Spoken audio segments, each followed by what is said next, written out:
You know, it isn't often that people get a chance to fulfill a dream. About a year ago, I was on a train, and I had the opportunity to sit down for breakfast with strangers, which is a wonderful thing to do. And across from me sat a man who happened to be a video producer. And I talked to him about an idea that I had for a line of self-help videos, the first one of which would be a divorce video, because I think that people are in a lot of trouble.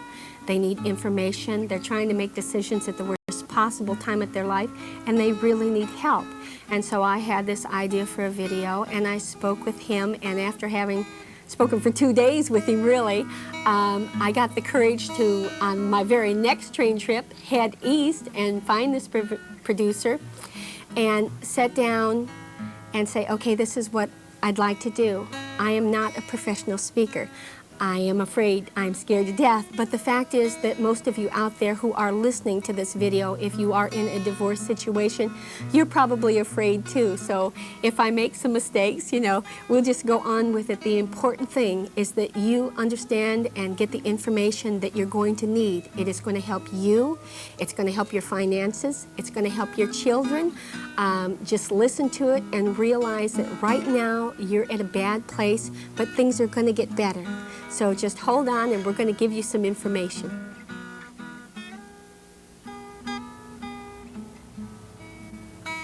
Hi, my name is Sherrard, and welcome to this Brighter Days Divorce video. The purpose of this video is to help you through a really hard time in your life, and if you let us, we will show you the easiest road to take. Let's talk about the legal steps of getting a divorce. First of all, you have to decide to get a divorce. For many people, male and female, this can be something that could take years and years and years. I've seen people take 20 years to decide to get a divorce, sometimes waiting for their children to grow up and get out of the house, sometimes waiting to get more secure in their job, and then they can fight about the money. Sometimes they're just plain afraid. They're afraid of the loneliness, they're afraid of being alone, they're afraid that they can't make it on their own. I think that we are seeing more divorces today, and they are usually initiated by the women. The reason for that being is women have become self-sufficient. They have jobs that, although still do not pay as much as a man gets paid, at least they're in a position where they can afford an apartment or they can get out of a bad situation. And a woman will usually go, if she is afraid for her children, that would be a first reason. If she gets bored, or if the husband gets bored.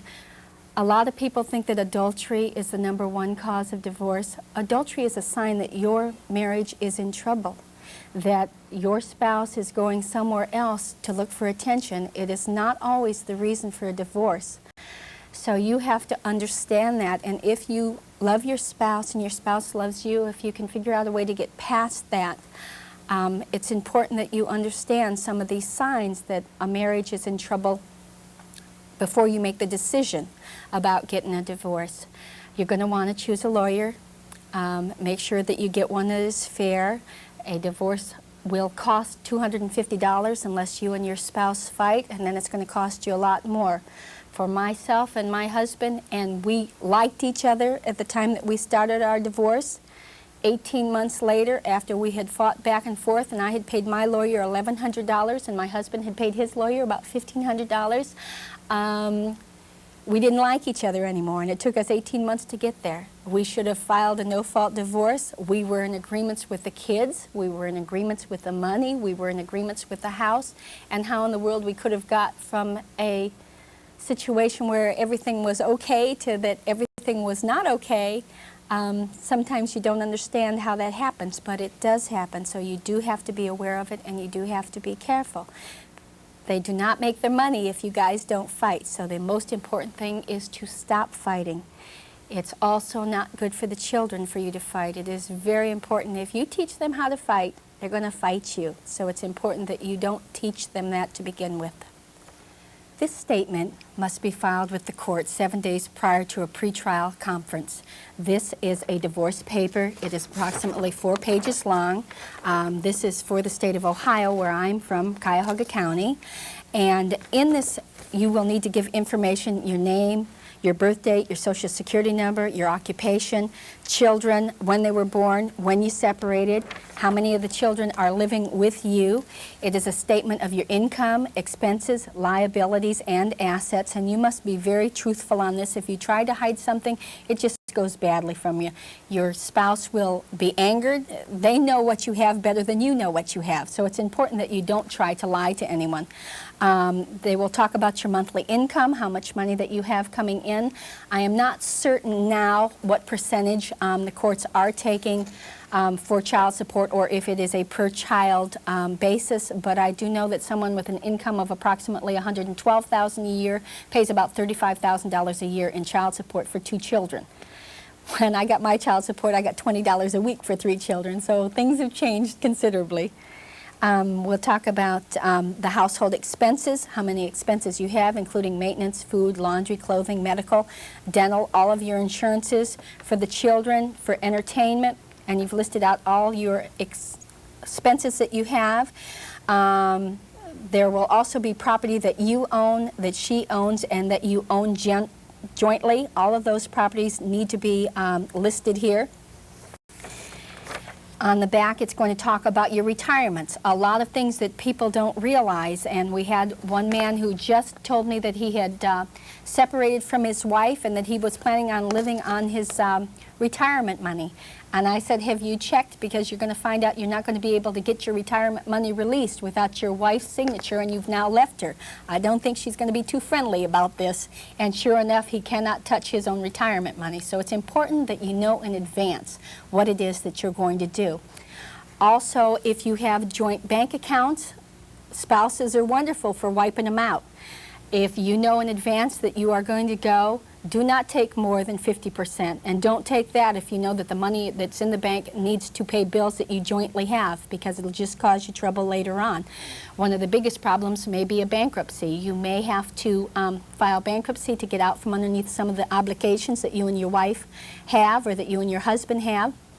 Also, something that people do not realize is if they own a car together, although you can divorce your spouse, you're not going to divorce that bank. If you own a house together, you can divorce the spouse, but the bank is not going to turn you loose. And if that other person does not pay, you're going to be responsible. What I want you to understand is that the consequence can be great if you don't plan in advance, if you don't see it coming.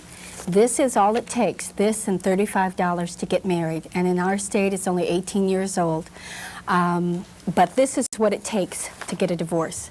This is your petition. You have to file it. You have a pretrial. You have all of these things that go on. It may take you a year, 18 months, 2 years, longer than that if you fight. This is the information on family law. With this information, the lawyers can take either you or your spouse to court, and they will take you literally to the dry cleaners. This is about child support. This is about visitation. This is about all of those things that if you use your head and your heart and your common sense, you can avoid all of these things simply by being friends with the person that you were married to. It is so important for your own financial benefit, for your mental health, for the future of your children. It is important that you do this. This is a petition of bankruptcy. Many people don't realize that these obligations that they're going to be under when that other spouse leaves and does not come back, and believe me, many of them never come back, whether it's the man or the woman.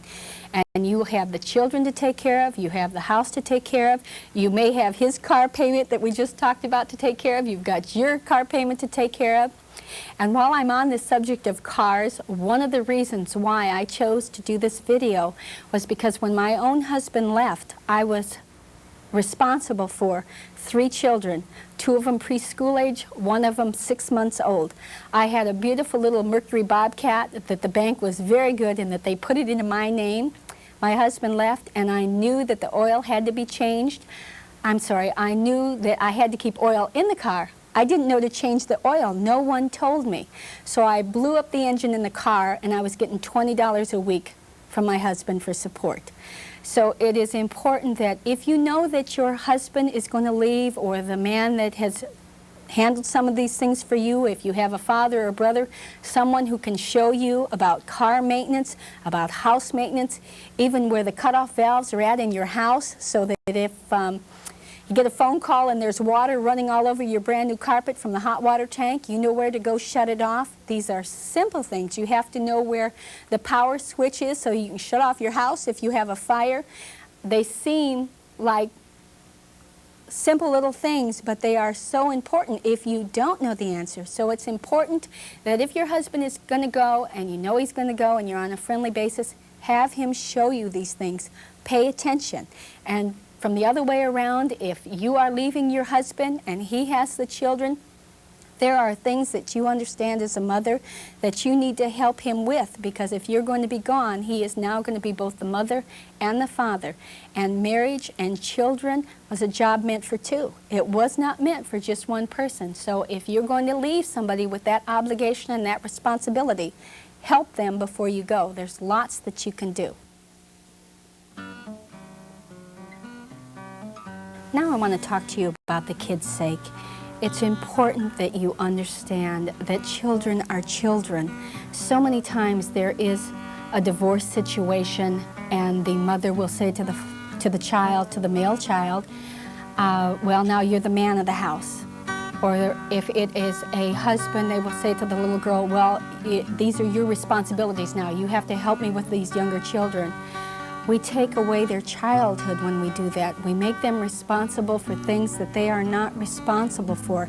You need to find a way for another adult, whether it's an aunt or a grandparent or someone that can come into the house and actually take over these responsibilities so that these children are not little adults. They are children, and it's very unfair to them, and it leads to a lifelong of problems. You will find that children of divorce are involved in teenage pregnancies.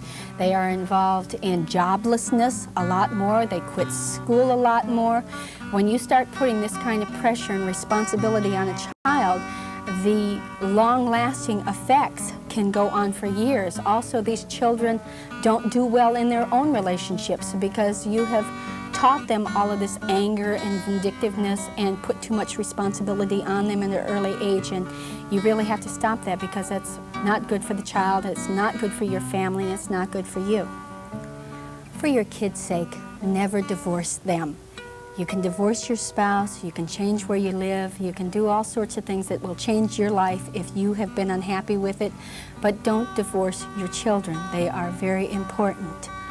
Some of the problems that I've seen in the past are, I had a girlfriend who was in a very serious automobile accident, and she had literally taken her children away from their father, not because he had been bad to them, but because he had had an affair and he had been bad to her. It hurt her feelings, and she used the children against him, and she took those children away from him, and he was not allowed to see them, and she made up a lot of stories that weren't necessarily true, but she was able to make the father not welcome in her home and turn the children against him. Well, 12 years later, which is not a long time when your children are small, her son was only 13 at the time of her automobile accident. She died. One of the last things that she said to me before she died was she was so sorry that she had taken those children away from their father, because now they didn't have a father and they didn't have a mother. You don't know what the future holds for your children. You have to be very careful what you do, because if you plant seeds of hatred in your children's heart for whichever parent that they have, and if you make them choose between you, if you use them in child warfare, you're going to have trouble, and they're going to have trouble, and it'll be past what it is that you can do to help them, and they'll be on their own. I want to talk to you now about children and their schoolwork and some of the problems as they age that you have to be aware of as a single parent. According to a domestic judge in our Lorain County, 95% of all children that come through his courts are children from single-parent families. Raising children was a job meant for two. When one parent has it, then that parent has to do all of the work. They have to go to the store and buy all of the milk. They have to earn all of the money, and they have to look out for their children. And sometimes the children pay, and not that the parents are not aware, they just don't see it because they are so overwhelmed with day-to-day life. 95% of all children never get told what that divorce is about and blame themselves. And so their schoolwork suffers. And one place where, and this is a very sad story, the parents who are overwhelmed take it out on their children. There was a woman in our own community. She came into the school with her oldest child, who was only 5 years old, and she had 4 other ones that were little stair steps below this one. And the new principal bent down to this beautiful little girl and said, "Hi, honey, how are you?" And this mother said, "She is a goddamn monster." Now, we expect the schools to be able to raise our children when for 5 years this is what we have told them. And we tell them these things because we're angry, because we're hurt, because we can take it out on them. This is not good. It is not good for the children. We are blaming school systems all over America for the problems that we have brought to ourselves. And we have to stop this. There are not enough schools. There is not enough money. There is not enough anything available to help these children if we don't help them ourselves before they ever even get to school. So it's important that you pay attention to your children, and when you are just too tired, you sit down and you say, "I am just too tired." And you let your children know that you love them very much. And you know, it is amazing, even after you talk to a child like that, if you sit down and you tell that child that you love it and you're sorry, that child will forgive you, even when you don't deserve forgiveness. I want to talk to you about why a child misbehaves during a divorce situation. For a child, you have to understand that as scary as it is for an adult, it's much worse for a child. He does not understand that if one parent leaves him, what's stopping the other parent from leaving him also? So he will develop habits, and sometimes it's more important for you to pay attention to what it is that that child is not saying, as well as what it is he is saying.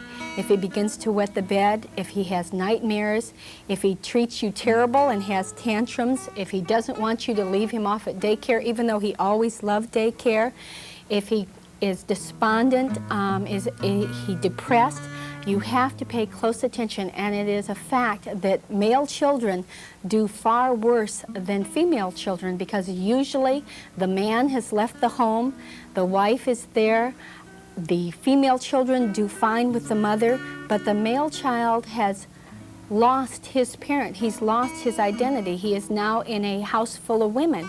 And so it's very confusing for him. So if that child is misbehaving, you need to understand why. This is one of the reasons it's so important for husbands and wives not to fight with each other, not to use the children against each other. If there's any way at all to maintain a relationship so that that child does not lose his father, you will notice a big difference in all of your children. You will see that 60% of all children in divorce situations do just fine. And the reason that they're doing just fine is because their parents are doing just fine. They're not using the children and they're not hurting the children. So you have to pay attention, again, to what it is that that child is trying to tell you in whatever way he's trying to tell you. Sometimes he may be even too small to talk. But if you pay attention, that child will be just fine, and so will you.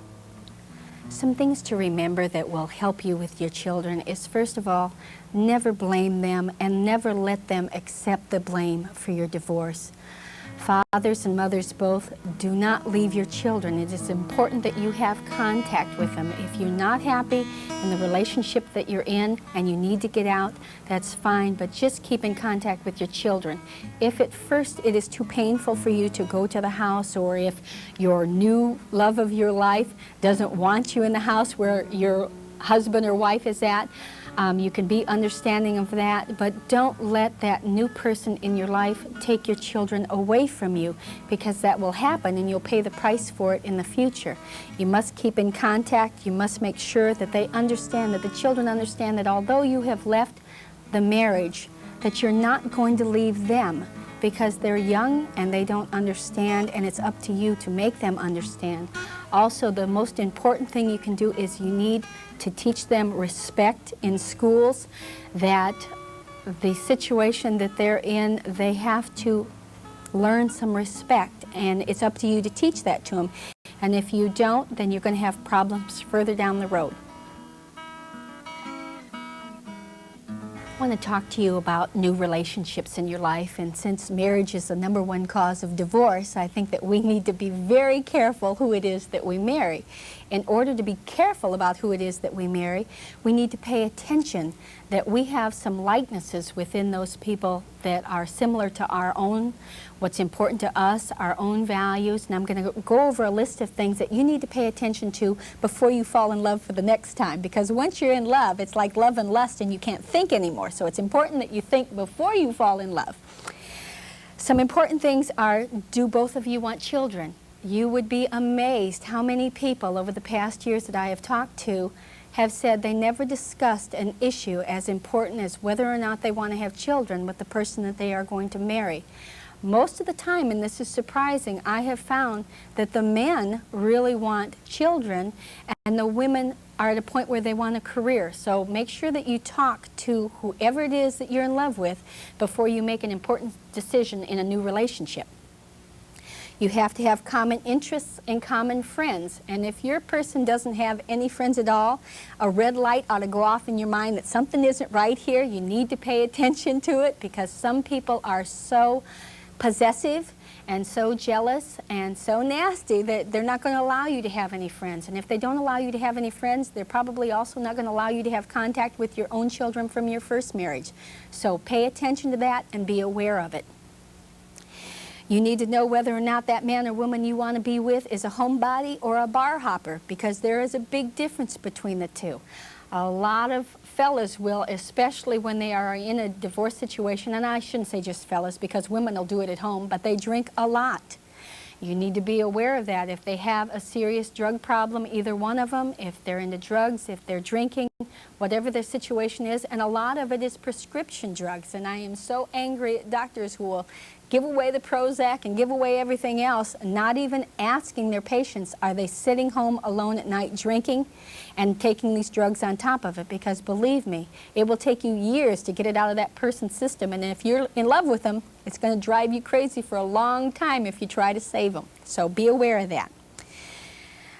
A career is a very important thing, whether it's the man or the woman. On the way to tape this video, there is a large billboard in New York City, and I could not believe this billboard as I went by on the train. And it said, "Are your kids ruining your career?" I have to tell you, unless that billboard is just up there for us to think about it, it should be the other way around. Is your career ruining your children? There is nothing in this world that is more important to you than your health and happiness and their health and happiness. And if your job is coming between you and them, pay attention to it. You will turn around and look up and your children will be grown and gone and they won't need you anymore. Many fights occur in new relationships because you can't decide where to live. She might want to live in an apartment, you might want to buy a house. This is a big step. People don't talk about it. It is important. You need to know. Your in-laws are also important. I talk to people all of the time who are fighting with their in-laws, and usually it's because the in-laws don't seem to think that the person that you are in love with or you want to marry is good enough for you.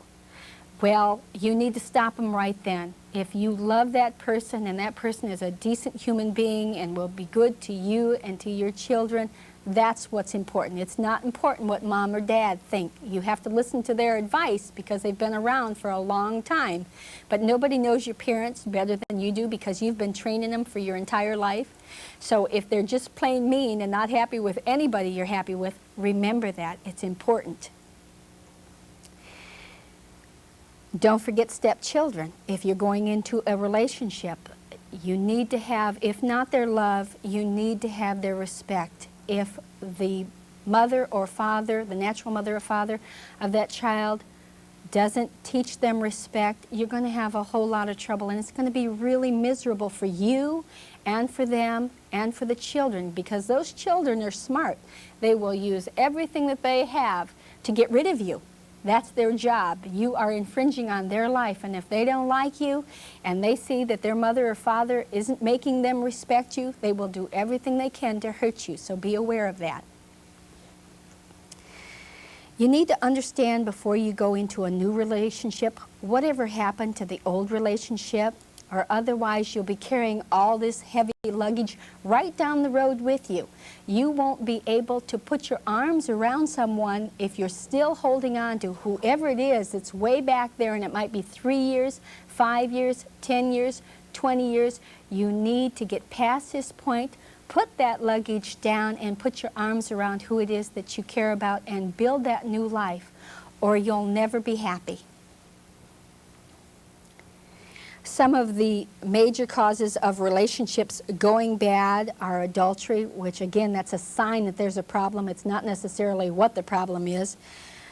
There is money trouble, abuse, whether children, sexual, drinking, drugs.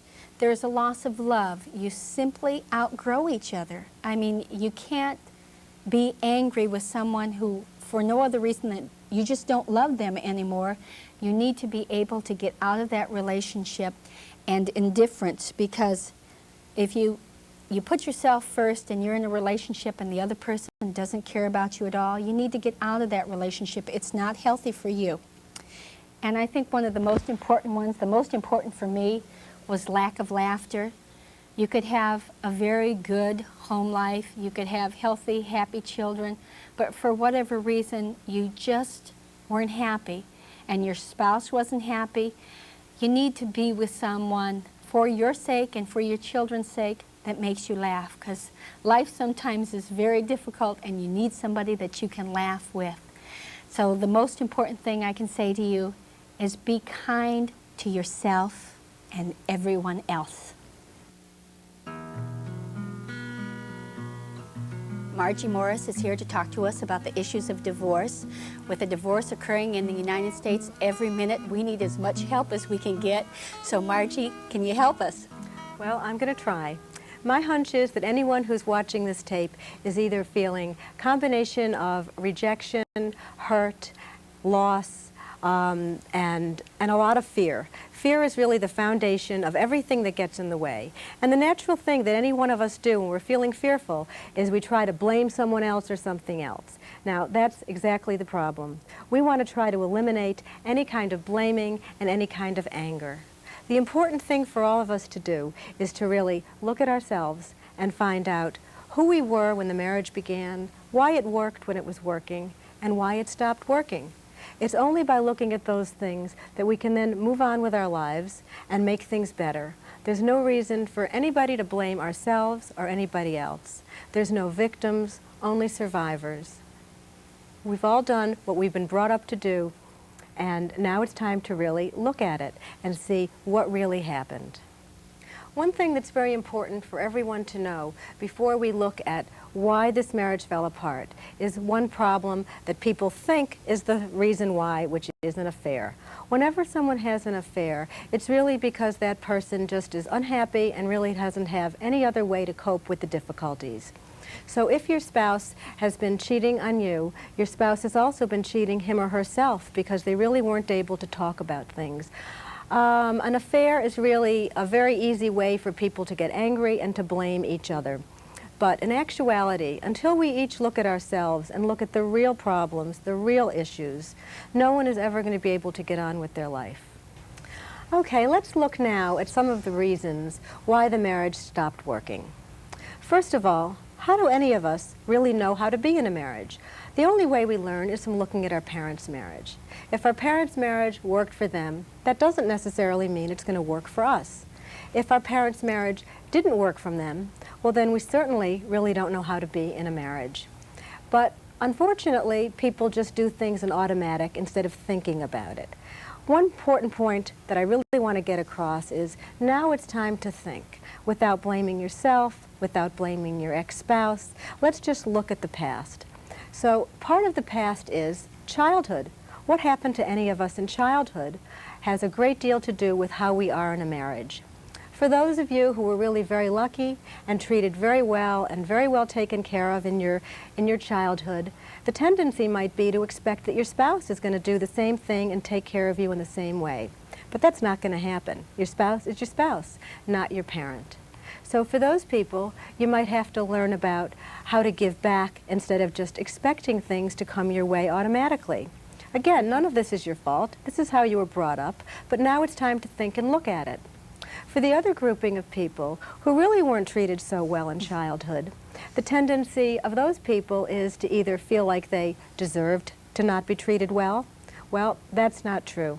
You really deserve to be treated better, and you really deserve to know how you feel and to know that it's justification if you're not happy, and to think about it, not just to be feeling rejected and victimized. There's another grouping of people who weren't treated so well, who try to protect themselves. And unfortunately, the way people protect themselves sometimes hurts other people. And in the long run, it hurts them too. So we really don't want to be doing any of that anymore either.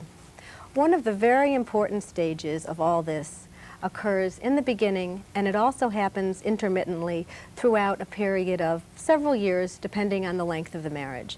And that's the need to mourn. Everybody needs to grieve and mourn over the loss, whether you were the one who wanted the divorce or didn't want the divorce. And for the people who didn't want the divorce, I'm sure you really weren't happy either, but maybe there was just too much fear and too much pain to really look at it. So now it's happened, now it's time to cry. This is the death. It's the death of all of the hopes and the dreams that both of you really had hoped would really happen for the rest of your lives. Most people who are experiencing mourning in the first year find that in different holidays, anniversaries, certain times of the year when you first met, it's really going to be very painful. And the tendency, again, of most of us is to try to get angry at that so-and-so instead of facing the fear, feeling the fear. It's really not so bad once you let yourself feel it and know that you will get through it. As the years go on, you might still continue to feel it, at certain anniversary times, certain birthdays, a year or two later. But you'll continue to feel it in a heavy extreme unless you really allow yourself to have a lot of mourning in the beginning. Margie, why do we feel so guilty about divorce?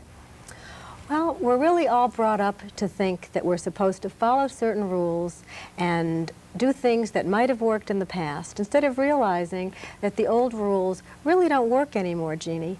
It's really more about men and women taking responsibility for themselves and speaking up when things aren't working in the marriage. Actually, the people who go through divorce are the ones in society who have the courage. The courage to really look at themselves and to look at what's making them unhappy. It is true that courage only comes after someone's feeling an enormous amount of pain, but there are a lot of other alternatives. There are a lot of people who live in unhappy, empty marriages. To me, those are the failures. The people who are watching this tape and the ones who are coping with the feelings are the ones who have the courage to take the risk and move on through this. Well, I know in my case, it wasn't so much a matter of courage. My husband left. I mean, he really abandoned us and he never came back.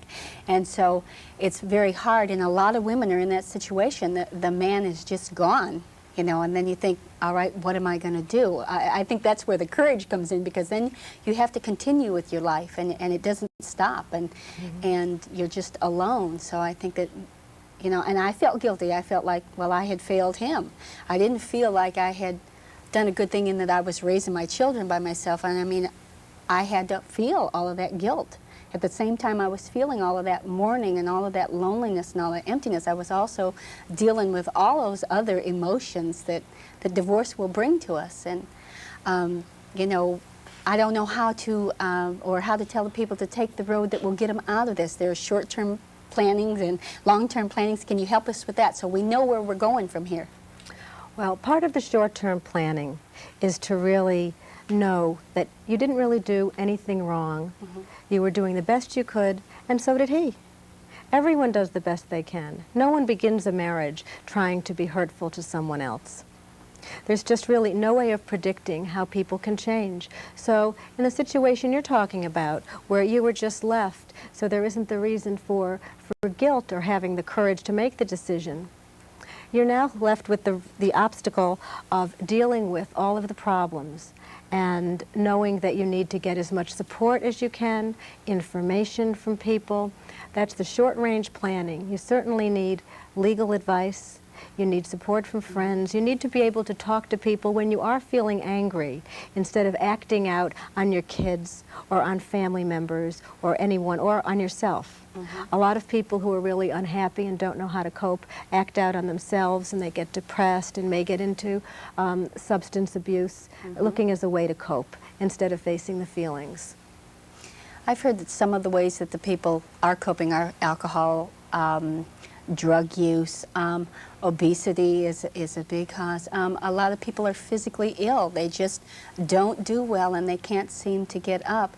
Is there some way that we can help them, the people who are in this situation? Well, I'm going to sound repetitive because the main theme is we all have to know what we're feeling. Because when we don't know what we're feeling, we keep those feelings inside. And that's when it does really destructive things. Makes us feel angry, makes us feel bitter, depressed, wanting to use some kind of substances or smoke, drink, overeat, all kinds of things like that.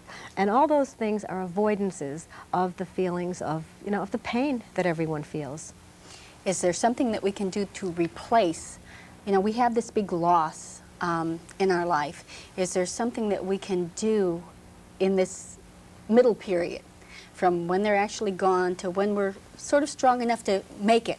There's this period of time there. Is there anything that we can be doing that will help us get through that time period? Because that first year or year and a half, the first 6 months, you're sort of in shock. I mean, you're surprised that you're there and you're raising this child or children by yourself, and so you just move day to day to day to day because that's what you have to do. But you get far enough down the road and you look back and you say, here's this big empty place. What do you do? Well, the best thing I can think of is to really be optimistic and to realize this is an opportunity for growth and change. You can make your life now what you want it to be. You're no longer trapped, you're no longer unhappy, you're no longer a victim. It's already happened. The worst has already happened. So if we look upon this as a time, again, for learning, for opportunity, to make changes, to find out what made you unhappy, what made him unhappy, and learn from it and realize that you can make another relationship even better. And all of this, you can know at this time, will really help you in any future relationships. Because one thing I found that really scares people is getting into other relationships, feeling of mistrust, feeling of being hurt again, feeling of being confused and not knowing what went wrong. And there's really no reason to mistrust if you learn to trust yourself by knowing your own feelings, by doing all this work that we're talking about. So the easiest thing to do is to look in the mirror and look at yourself and say, what am I feeling and why? Because it's about me. It's about you. It's not about him and them and the blaming. Sometimes that's not an easy thing to do, to look in the mirror, because you do blame yourself and you look back. That's the one good thing about getting further down the road for you, because you can look back and you can say, okay, we did this wrong, let's do it right. Let's learn from this and let's not make this mistake again, and let's not get in relationships that aren't good for us, and so we can go forward with a healthy relationship. And I think that that's very important. Yes. Yes, it is. And as you said before, it's very hard to really look at yourself. But the reason why looking at ourselves is hard is, again, because we feel bad. You didn't do anything wrong if you were the one who left or if you were the one who did the leaving. You're really just becoming aware of your own feelings and realizing that your life isn't working anymore. And that really takes, as I keep saying, courage. Not only courage if you're the one to make the decision, but courage to look at yourself if you were the one who feels victimized instead of feeling angry and stuck, to realize how you can learn from it. Understand? It isn't easy, it isn't simple, but there's a lot of hope out there. Because my belief is, from all the work that I've been doing, is that whether you were the person who did the leaving or was left, neither one of you were happy.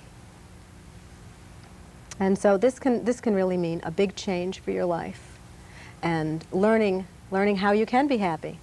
Do you have some suggestions for us, how it is that we can be happy? What steps do we take?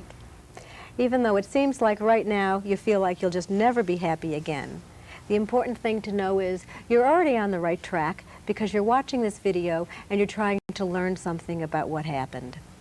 While the natural tendency of people is to think that another relationship is going to make you happy, it really isn't, but it's an important thing, and I'm going to talk about that in a second. But first I just want to say, you've really got to look to yourself to find out. Now you can see what makes you happy. Now you can use this time to do some of the things you may not have had the time, the motivation. You may have felt restricted in the marriage, been unable to do certain things, certain activities, more time with hobby, a lot of time with friends. It's really important to get a lot of support from good friends. Cry if you need to. Talk about your anger with your friends. And this helps you prepare to get ready to move on. I know everybody's eager to find out about dating and other relationships, so I will talk a bit about that. It's important to know how your mate really stopped meeting your needs. Again, there's no need to blame yourself or your mate. No one knew better. We're all learning now. So realize now that if certain things were lacking in your marriage, and you know for sure that those are things that you are going to want for yourself, that you're entitled, and you'll really know how to look for it in a person. If communication is a big problem for most people, either people talk about the wrong things or they don't talk enough, or people are just afraid to communicate with each other and don't want to hear things about someone else's problems. For some people, you have to know the level of communication that's most comfortable for you. There's some couples who really want to just, raise their kids, do some social things together, and don't want a great deal of intimacy and connectedness. Other people really want what's called a soulmate. Whatever you want, you can get it. It's up to you to really know what's important to you. I'd love a soulmate. Where are we going to find him? Where is he at? Well, you have to really get yourself out in places where you're going to meet new people, do hobbies, let it be known among your friends. There are various ways. An important thing also is to just go on about living your life. Things have a way of happening if you don't feel so bogged down by sadness and anger. Margie, I noticed that one of the things that happened to me in my divorce was my self-esteem was so low. I mean, I didn't believe in myself. I didn't think that I could do anything good. My marriage, I considered it was a failure. The kids were, acting up because they didn't know what to do. I mean, what can people do to help keep that self-esteem up, especially during the time of the divorce itself? Well, when you're feeling really low about yourself, and all these negative things, one important thing that I say to people, what would you tell a good friend who said all that to you? You'd probably be very supportive and mention all of the good points, all of the strong points. You're a wonderful mother, you're a great father, you're really terrific at your job, you're a good friend. Think of all the positive qualities that you still have. People have a tendency not to be kind to themselves. They have a tendency to be so hard on themselves, and even when they know it's not their fault, they still have all of this blame, and I think that that's hard on their self-esteem, and so, we just need to keep going forward with it. And keep telling yourself over and over again the positive things about yourself, the positive things that other people say about you. It's also important to know that when you start to focus on the things that your mate really didn't like about you, is to try to think that, do I really want to be like that anyway? Sometimes you really don't even want to be the kind of person that your mate wants you to be. And what do you do? Well, you have to realize that it's no longer a good match, that it just stopped working, that in order for you to be the kind of person your mate wanted you to be, if you'd have to be a type of person you didn't like, then what's the point? There really is nothing wrong with you. You are you. Your spouse is who your spouse is. And again, it's important not to blame either one, for either one to feel like you're failures. It's just, the people that you are, and to look at the good qualities and the things about yourself that other people value. Is there something that we can do to help the children with their self-esteem? Because they're really feeling left. They're really feeling that that parent didn't love them. I mean, and the parents aren't talking to them, so they don't know that. Is there something that we can tell the people that they can help their children with? Because this is really an important issue. That's a very important issue. You just said something about parents not talking to the kids. Well, it is important to talk to them. but to try to take a very neutral stance. That none of this happened because of the kids, because they didn't do their homework, because the parents fight about the kids. That happens in all families. That's never the reason for divorce, and kids need to know that. Kids need to know that they're really just part of this family, and the family will still continue, and they'll still have two parents, even though the two parents don't live together. Kids need a lot of reassurance through all of this, and to know that you'll both still be there. The best thing you can do for your kids is to not be angry at your ex-spouse. Margie, along the lines of self-esteem, what is it that we can do to boost ourselves so that we can keep ourselves up there? Well, one of the best things is get out there and have some fun. Think about the things that you want to do. Try something new. Try a new sport, try a book club, do various kinds of things that are going to nourish you, that something's going to give back to you and help you grow and just blossom. And basically just play, be lighthearted, and give yourself permission to have fun. You've been through a rough time, you're still going through a rough time. You need to lighten up. I don't mean to be trite, but your problems will always be there. The issues you need to think about, I'm sure you're going to be working very hard thinking about them. We're certainly talking about them now. But mixed up in this is also looking for other things to do, finding new people, making new friends. That can be very hard for both men and women for different reasons. Sometimes women are involved in taking care of the kids and working outside the home, don't really have time. Men might, be very involved in their jobs and just not really have time to develop friendships. So through some of these other activities and having fun and sports or dance class, various kinds of things, you can learn to feel better about yourself. It's also important to know that there are supports available out there for anyone who needs them. Anyone who wants to join a support group, there are a lot of them for people who are separated and going through divorce. And it really does help to talk to other people who are going through the same thing at the same time. You can see a therapist individually and talk out things, at a deeper level if you feel the need to do that. Gaining a lot of information about what you're going through can really be helpful too at this time.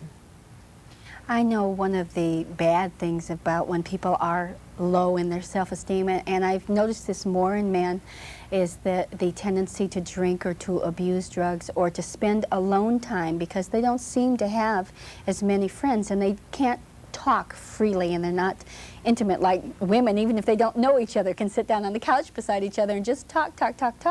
And men can't do that, and I think that it's really hard on them, and I think that we need to pay more attention to the fact that it is hard on them, and we just say, well, men don't cry. They've been raised like that for years, and that's a shame because if they can't get that emotion out, if they can't get that hurt out, then they can't get into another relationship where they are comfortable or where they're even being a good parent or being a good step-parent because they are carrying so much hurt that our society has kept blocked in them.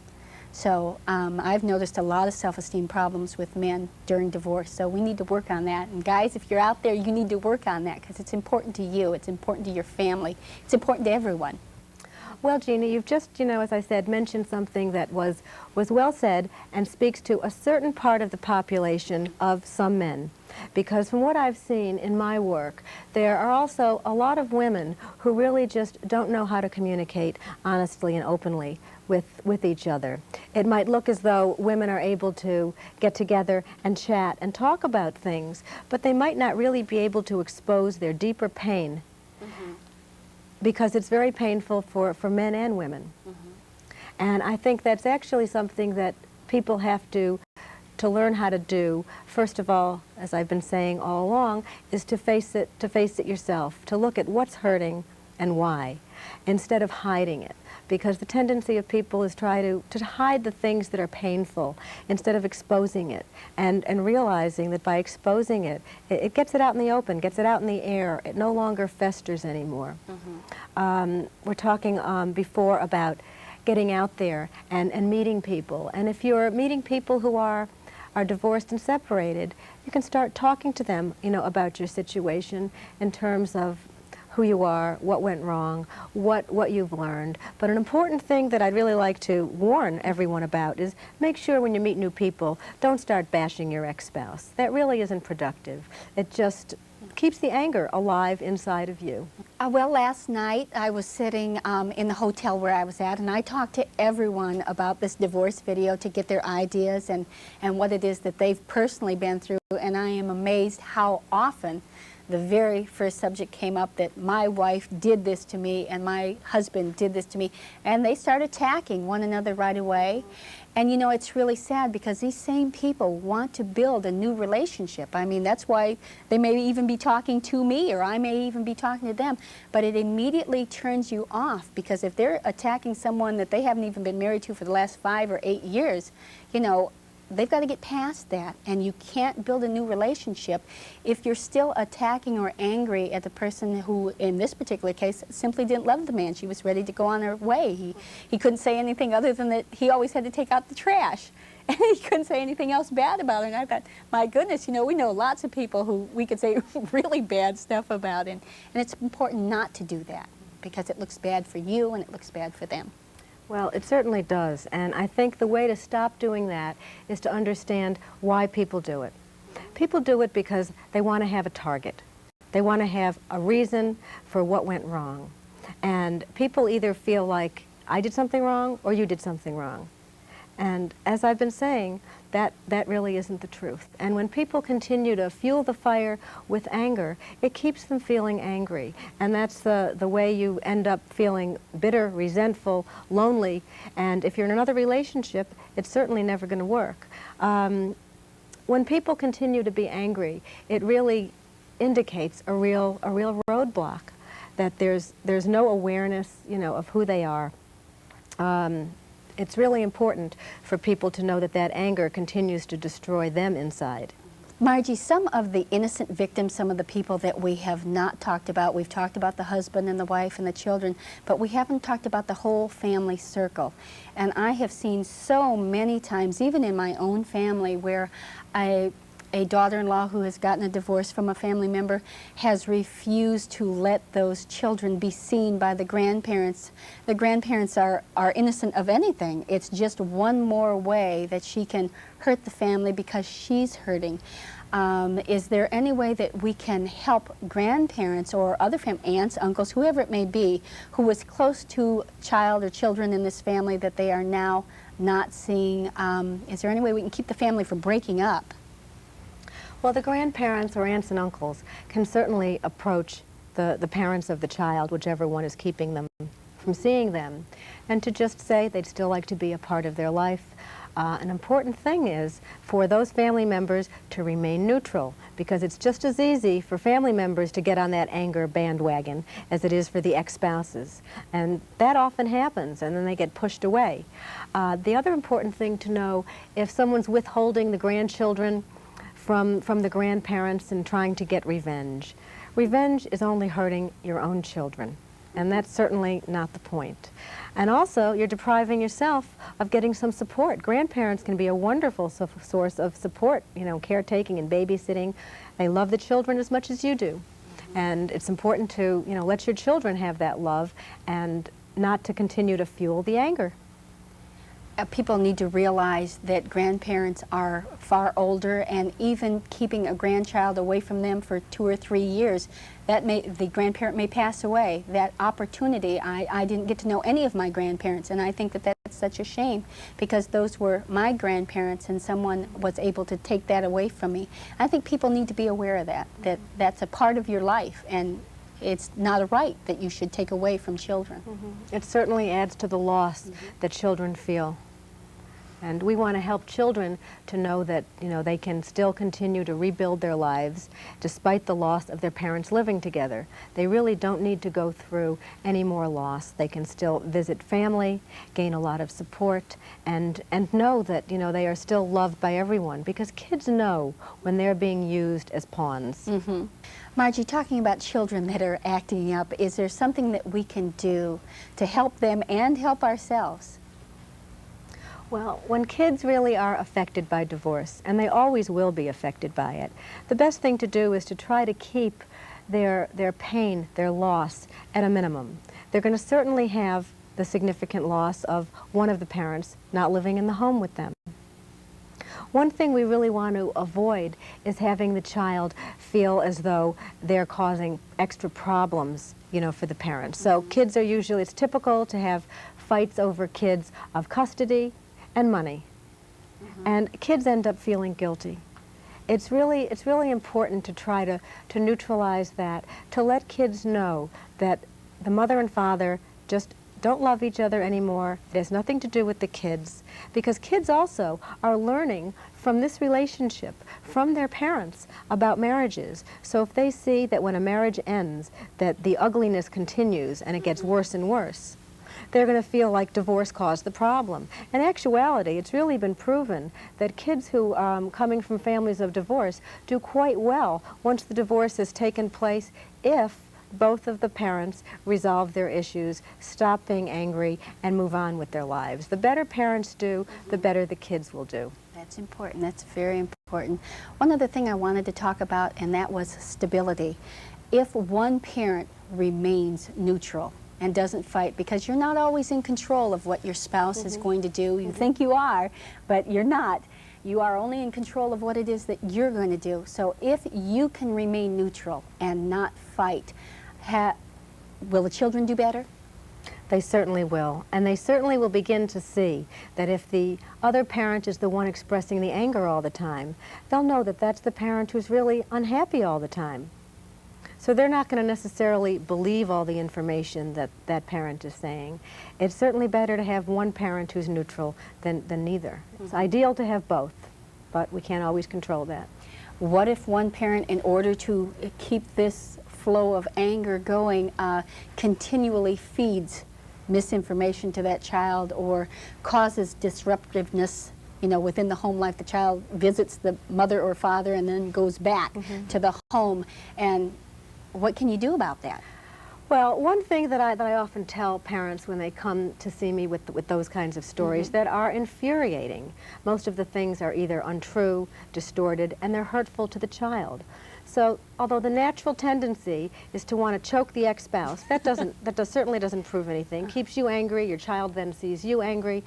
What I tell people is, pretend you're in front of a big auditorium, talking to your children in front of everybody you know. And that helps keep people neutral, where you're really just giving your kids information, saying, Daddy or Mommy is upset about this. They think that this is how it happened.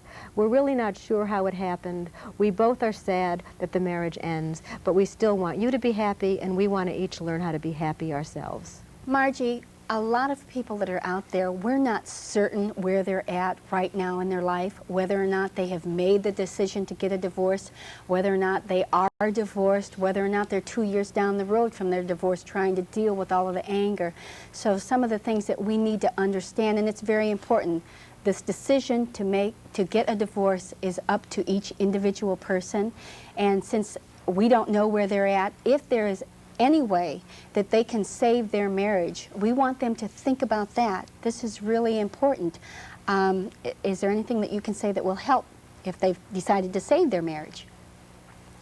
Okay, I think people need to, whether they're contemplating the decision, whether they've already made the decision, or whether they're trying to save the marriage, it's getting very specific, looking at what's making you unhappy. It may sound like a simple question, and it's not. Some of it may be about what's going on with you yourself as an individual, and a lot of it may have to do with what your spouse is doing or not doing. It's really important that people communicate to each other about what's making them unhappy. It doesn't mean that they're necessarily right. It just means that you're talking about it. So, for instance, if one person says to the other, you never listen to me. Sounds kind of general, probably kind of common, that, you know, the other person needs to say, well, what do you mean? What don't I listen to? Don't you feel that I'm attentive, that I'm interested? People need to really talk about the very specifics of day-to-day life, because very often people let the little things go. Sometimes you try to avoid conflict. Sometimes you really don't even know what's happening, that slowly begins to eat away at you. And all of a sudden, you just feel miserable and angry. I know someone once said to me before her divorce that for her, every time they didn't talk or they didn't communicate, or he hurt her feelings or she hurt his feelings, whatever it was that was happening, it was like they were dropping pennies on a scale. And pretty soon it got beyond the point where they could, it was fair and that they could stay together. And I think that it's important that people can see that in their mind, that just one little hurtful word is just one more penny on that scale. And it's sad, you know, that people just let it go when they cared enough about each other to be married or have children, you know. It's a sad situation. Well, one of the things I try to help people with is to learn how to complain in a healthy, productive way that isn't really accusatory, but just saying what you feel and why. Knowing that the other person isn't necessarily doing it to be mean, to nasty, to just out to get you, but may not even know that this is something that's making you unhappy. Because until people really know what it is that's making them unhappy, they really can't voice it to their spouse. And if over time the spouse really just doesn't want to listen to it, really isn't into understanding anything that's being said, well then the option might be divorce. But there's probably many years that people know they're unhappy, where they really don't address the crucial issues. People keep it inside of themselves, and then all of a sudden say, I want a divorce. Margie, I want to thank you so much for coming today. I knew you'd be wonderful, and you were. If people need additional help, where can they contact you? If people want to contact me, I'm located in Mount Kisco, New York, which is in Westchester County, a suburb of the New York City area. If you need to find a therapist who's closer to your area, look in your local phone book, and I suggest that you call one or two, chat on the phone for a few minutes, and find someone you're going to feel comfortable with. The other thing that's really important to mention is that many people do very well coping with divorce and moving on with their lives. And from what I've seen in my work, the people who do the best are the ones who are able to let go, forgive yourself, forgive your ex-spouse, put your anger behind you, expose yourself to whatever you're feeling instead of trying to cover it by anger and blame. And the best way to move on is to know that this is an opportunity in your life to now find a way to make yourself more happy than you've been able to be before.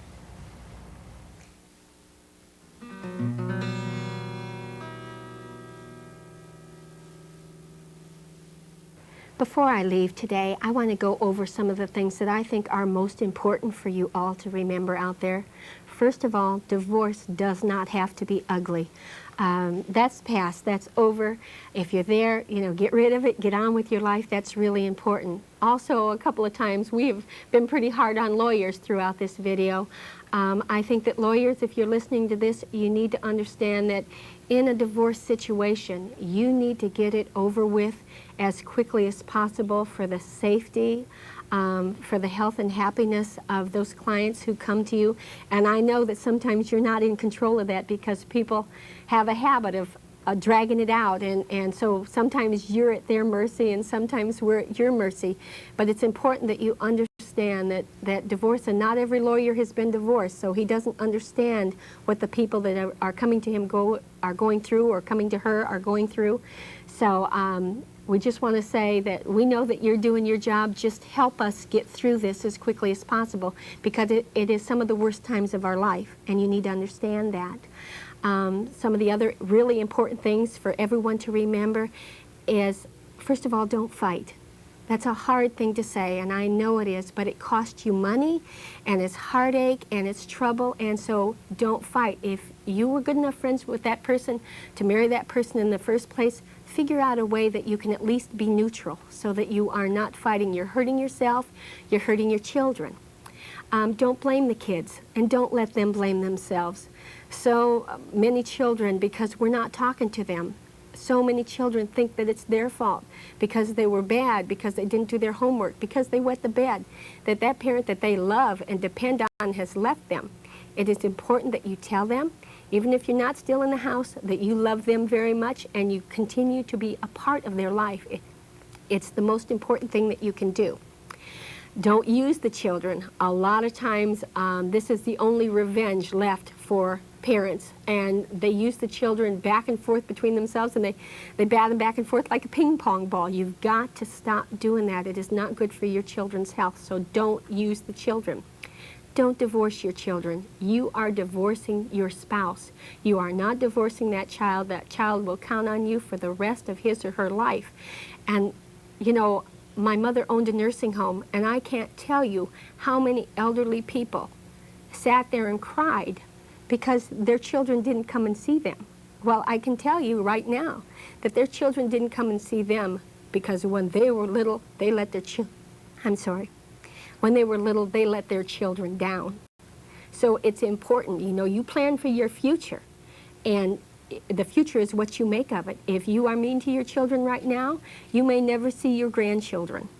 These children will grow up and they're not going to need you anymore. And you think it's not important now, but it's going to be very important later on. Again, talking to your children is the single most important thing that I can tell you. Talk to them. Let them know what it is that's going on in your life and going on in their life. It's their life too. Also, get your finances in order. A lot of people don't think about this. They are mad, they are angry, they stomp out of the house, they take whatever they are. Fellas will usually take their tools in their truck and they'll be gone. You need to get your finances in order. If you see your divorce coming, there are places where you can really get hurt financially. If you have a credit card with that spouse, he or she will run it up to the limit. And on top of that, they'll run it up to the limit, spending it on somebody else, and then you're going to really be mad. So get your credit cards paid off and close them out, cut them up, get done with them. Your car, there is nothing worse than your name being on financial papers and somebody else driving around your car. So make sure that you get your car straight. If your name is on that title, get it off that title and make sure that, and remember, although you can divorce your spouse, you can't divorce the bank. They're going to come looking for you if something happens. So remember that. Your mortgage, if you know that you're going to get a divorce and you and your wife or you and your husband are on friendly terms, right now interest rates are low, go back to that bank and refinance that house, get a lower interest rate, because you have to think about the fact that both of you are now going to have separate households and you don't have any more money coming in. So the wife is going to really be struggling, the husband's going to really be struggling. Who's going to pay those house payments? And if you don't pay, the bank's going to come looking for you. So get your financial house in order, because a lot of the stress that you're going to feel throughout this divorce is going to be financially related. You may have to file bankruptcy. If you can get yourself in order before you divorce, you let the bank know that you and your wife or you and your husband are separated. I can guarantee you, unless you have a whole lot of money in the bank, that bank is not going to loan you any more money. So it's important that you get your finances in order. Also, during a divorce situation, because there is so much anger and so much stress, you need to pay special attention to your health. There's going to be a lot of lonely nights. People who drink are going to drink abusively. You're going to smoke. You're going to have a lot of health issues that are stress related.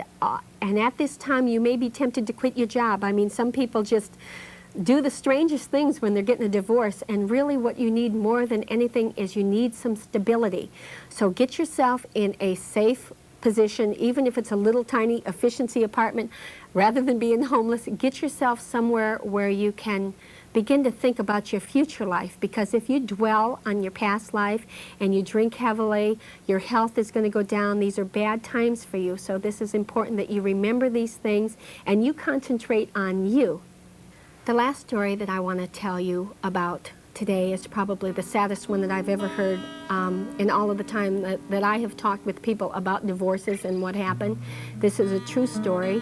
It is a domestic violence call that the police went on. And when the police got there, there was a car that was sitting in the driveway, and it was packed full of the woman's possessions. She was leaving the home, and the husband and wife were in the front yard, and they were fighting over one of 3 VCRs.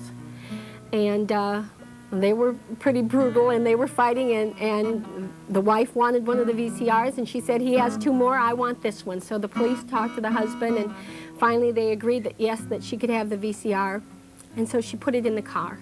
And the police thought that they were all done, and they turned to leave, and when they turned to leave, they saw standing on the porch 2 little children. And they'll probably start crying. The children were 2 little girls about 4 and 7 years old, and beside each one of them was a suitcase.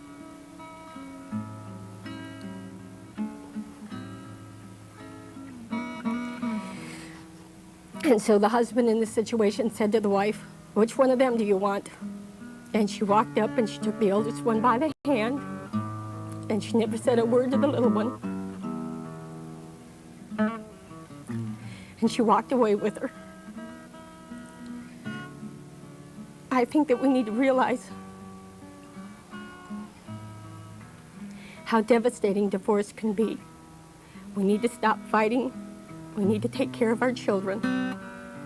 And we need all the help we can get.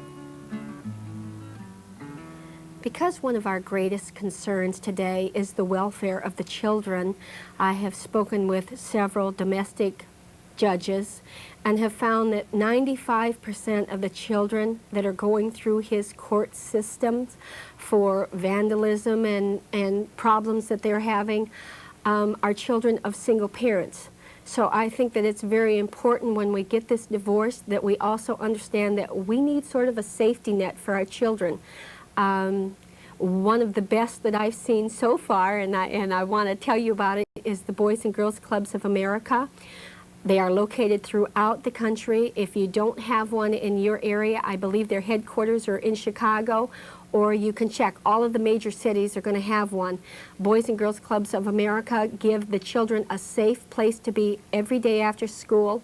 For my own self, when I got a divorce, I was paying half of my weekly salary out for babysitters so that my children had someplace safe to be.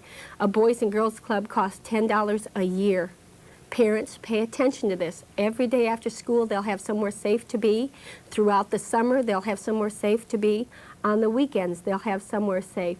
So if there's not a Boys and Girls Club in your area, maybe a group of you can get together, talk with your city officials, talk with your local churches, but someone in your community, start one or start something similar to it, because you're going to need it. You're going to need all the help you can get throughout this divorce. And let's get these kids grown up without so much violence and the things that they're watching on TV. Give them some direction for their lives to go in while you're getting your life straight. That's important. Also, in concluding, I would like to thank all of the people who helped make this video possible. My very favorite is Arlen Roth, because he is the stranger that I met on the train, and he really gave me the courage to come here and talk to you today. I also want to thank all of the staff at GTE VisNet, because they have been wonderful and they have been patient with me, and they're really good people. And I think most of all, I want to thank God. I really do, because when things got so bad for me that I had to get on my knees and ask for help, He helped me, and He'll help you. So thank you so much for your time.